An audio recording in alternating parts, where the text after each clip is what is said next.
ये जो नॉलेज है, एम्पिरिकल नॉलेज जो होती है, उसकी कैरेक्टरिस्टिक्स में पहली कैरेक्टरिस्टिक्स है, यह नॉलेज जो है फैमिली एंड सोशल नॉलेज होती है, क्यों अर्थात ये पारिवारिक और सामाजिक ज्ञान पर आधारित होती है।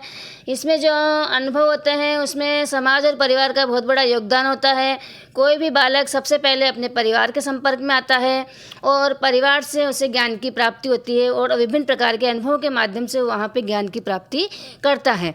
उसके बाद वही बालक जब समाज के संपर्क में आता है तो वहाँ भी अपने विभिन्न अनुभवों के माध्यम से कई प्रकार के ज्ञान की प्राप्ति वो करता है। तो इस प्रकार से व्यक्ति या बालक जो है वह समाज में, परिवार में रहकर कई वस्तुओं को देखता है, अनुभव करता है, उसके संपर्क में आता है, उनको अंडरस्टैंड करता है और इस प्रकार से उसके ज्ञान में वृद्धि होती है। नेक्स्ट जो है इसकी कैरेक्टरिस्टिक्स वह है, ये जो एम्पिरिकल नॉलेज जो होती है वो इंट्रोडक्टिव नॉलेज कहलाती है, अर्थात परिचयात्मक ज्ञान वह कहलाता है।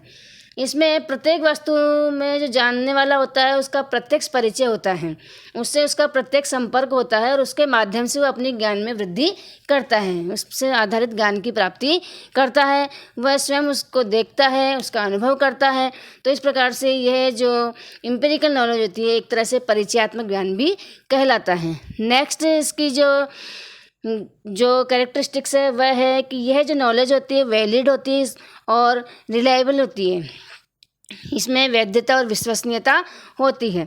अनुभवजन्य ज्ञान में वैधता होती है क्योंकि जो ज्ञाता है, जो ज्ञान प्राप्त करने वाला होता है, वह इसमें स्वयं ज्ञान की प्राप्ति करता है। इसके अलावा और जिसके माध्यम से जिसके आधार पर उसमें किसी प्रकार का संदेह नहीं होता है क्योंकि वह स्वयं ज्ञान की प्राप्ति यहाँ कर रहा होता है, इसलिए ये वैध होती मानी गई है। और इसी प्रकार से विश्वसनीयता की हम बात करें तो इसमें विश्वसनीयता भी पूर्ण रूप से होती है क्योंकि अन्य किसी के द्वारा अगर कोई बात कही जाती है, कोई ज्ञान दिया जाता है तो उसमें हम अविश्वास कर सकते हैं, लेकिन यहाँ जो ज्ञाता है, ज्ञान प्राप्त करने वाला होता है, वो स्वयं विभिन्न तथ्यों का स्वयं अनुभव करता है और उसके आधार पर ज्ञान की प्राप्ति करता है, इसलिए इसमें अविश्वसनीयता का कहीं कोई स्थान नहीं रहता है। तो इस प्रकार से यह जो नॉलेज होती है ये वैलिड भी होती है और रिलायबल भी होती है। नेक्स्ट कैरेक्टरिस्टिक्स है कि यह जो नॉलेज है वो इसमें इम्पोर्टेंस ऑफ सेंस, अर्थात इसमें इंद्रियों का महत्व होता है। यह जो नॉलेज है विभिन्न हमारी जो इंद्रियां होती हैं उनके माध्यम से प्राप्त होता है। जब कोई भी वस्तु विभिन्न इंद्रियों के संपर्क में आती है तो उससे हम अनुभव करते हैं और उसी के माध्यम से ये ज्ञान प्राप्त होता है। तो इस प्रकार से यह भी एक कैरेक्टरिस्टिक्स हुई एम्पिरिकल नॉलेज की।